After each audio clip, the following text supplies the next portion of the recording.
Assalamualaikum warahmatullahi wabarakatuh. Halo guys, jumpa lagi bersama saya di Marola Channel yang tidak akan bosan-bosannya memberikan informasi-informasi terbaru seputar dunia perpolitikan, dan apalagi saat ini sedang panas-panasnya debat cawapres putaran keempat tadi malam.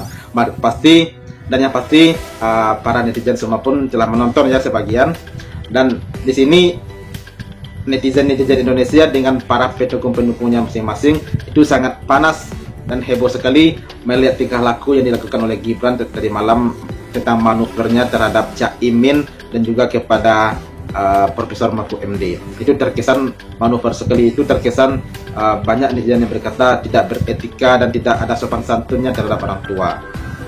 Nah, bahkan di sini ada beberapa netizen itu sampai roasting, mengultimatum tindakan-tindakan yang dilakukan oleh Gibran tadi malam terhadap kedua capres yang lainnya, yaitu Mahfud MD dan juga Caimin. Nah, seperti apakah aksi mereka? Mari kita saksikan. Let's go. Yeah, let's go.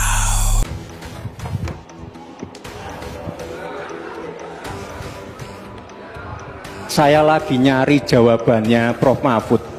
Ini terkesan saya nyari-nyari di mana ini jawabannya. Ya? Kok nggak ketemu jawabannya? Ya. Saya tanya masalah inflasi hijau kok malah menjelaskan ekonomi hijau. Prof Mahfud, yang namanya greenflation atau inflasi hijau itu ya kita kasih contoh yang simpel aja. Demo rompi kuning di Perancis, bahaya sekali, sudah memakan korban. Ya, ini harus kita antisipasi, jangan sampai terjadi di Indonesia. Kita belajar dari negara maju. Negara maju aja masih ada tantangan-tantangannya. Intinya ya, transisi menuju energi hijau itu harus super hati-hati.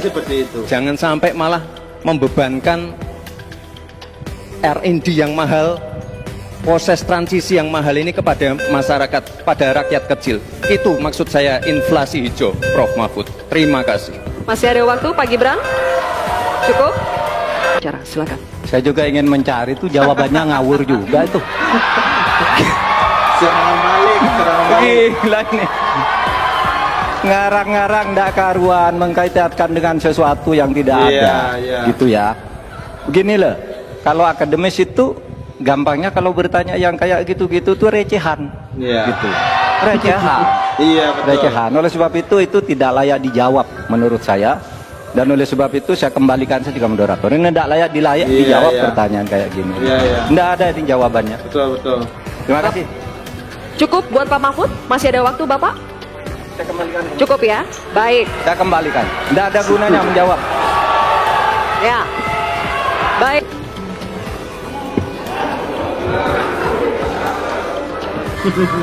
Inilah ya resiko kalau berdebat sama bocil ya. Makanya kenapa ya panding pader negara kita ini sudah memutuskan di dalam peraturan bahwa calon presiden dan wakil presiden itu harus di atas 40 tahun. Karena begini, takut resiko-resiko seperti ini terjadi. Ya, kelakuan yang tidak dewasa, tidak beretika, banyak drama, asam sulfat, ini resikonya. Makanya ya, kalau udah melanggar konstitusi, ya, menerobos aturan, ya begini jadinya resikonya. Jangan sampai nih, ya, wakil presiden seperti ini yang bakalan jadi pemimpin di negara ini. Jangan sampai, jangan pilih. Jangan pilih. Katanya nggak boleh kita perlu orang kayak gitu ya. Bawa gelar Profesor Pak Mahfud, nanti dibalas seakan-akan paling tersakiti. Pendukungnya nangis-nangis lagi. Jawab pertanyaan itu dengan argumen, bukan dengan sentimen. Sorry. Saya ingin menanyakan posisi Mas Gibran dengan penuh hormat. Posisi Anda sebagai wakil presiden, bagaimana tentang konsep Trisakti Bung Karno terkait kemandirian ini? Terima kasih Prof Mahfud untuk evaluasinya. Sekali lagi saya mohon maaf jika ada kata-kata saya yang salah. Tapi sekali lagi, ini harus kita evaluasi. Dan kita jangan memberikan narasi-narasi yang menakutkan kepada warga. Intinya adalah program-program yang sudah berjalan sekarang. Nomor 1 dan nomor 3 ini kan kompak. Food estate gagal. Saya tegaskan sekali lagi Pak. Memang ada yang gagal. Tapi ada yang berhasil juga, yang sudah panen. Misalnya di Gunung Mas, Kalteng, itu sudah panen jagung, singkong. Itu Pak, Cek saja nanti ininya, cek saja datanya. Intinya adalah warga jangan diberikan narasi-narasi yang menakutkan. Kita harus optimis, Pak. Bapak-bapak ini adalah calon-calon pemimpin, harus optimis. Jangan memberikan narasi-narasi yang menakutkan kepada warga dan masyarakat. Waktunya masih. Bentar. Apa tuh? Apa tuh? Dari apa tuh? Nyari pertanyaan untuk Viko. Kenapa sih? Apa menurut Viko gimana? Tadi sudah betul belum langkahnya Pak Mahfud tadi untuk tidak menjawab itu? Pertanyaan receh kata Pak Mahfud. Iya, nggak karuan nih ngomong itu. Iya, kalau dibilang tidak layak ditanyakan, emang maksud saya itu lagi kelas apa, terus dia bahas apa gitu, kayak lagi misalkan lagi kuliah, ada dosen ngajar, terus dia nanya, ini judulnya ya, Pak, cara deketin si Najwa gimana ya gitu, maksudnya padahal itu pelajaran kimia dasar gitu, nggak masuk. Jadi kalau dosen yang nggak mau jawab, normal gitu. Itu reaksi yang normal dari Pak Mahfud menurut Coki. Reaksi yang menganggap diri lebih baik daripada orang lain kan?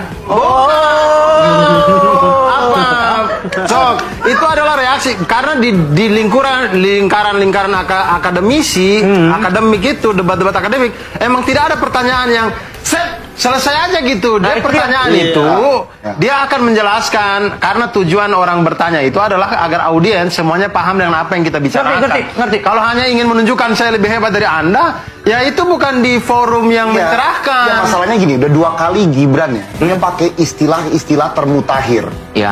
Yang kayaknya yang tahu tuh cuma orang yang S3 di bidang itu gitu. Greenflation aja. Semua orang di studio tadi kira dia ngomong green fashion. Tadi fashion pakai daun-daun. Gue tanya ke Pak Mahfud, pas denger green fashion, gue kira orang pakai bendera PKB loh. Iya, hijau-hijau semua ya. Waduh, luar biasa, mantap, makin ramai makin heboh ya. Ini luar biasa, ini situasi saat nonton bareng di tempat studionya Najwa Shihab nih ya. Mereka sampai adu argumen juga di situ, para pendukung 01, 02 dan juga 03. Mereka juga adu argumen tetapi dengan kepala dingin juga ya.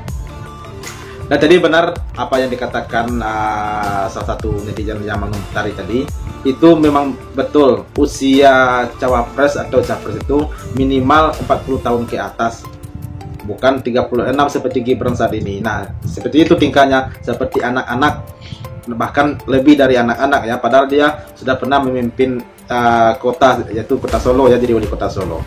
Seharusnya Gibran tidak bersikap seperti itu, mungkin karena manuver dia untuk menyerang Mahfud MD. Nah, maka berbalik arah lah kita pada dia senjata tadi ya. Akhirnya dia sendiri yang dipermalukan, bahkan mungkin para pendukungnya pun juga ikut malu sepertinya. Namun apa boleh buat, karena dia benar-benar membela-bela dia walaupun salah, mereka tetap dukung terus ya. Gila, ini benar-benar gila. Oke guys, terima kasih banyak bagi yang telah menonton, dan jangan lupa saksikan terus video berikutnya di Marola TV. Thank you. Thanks for watching.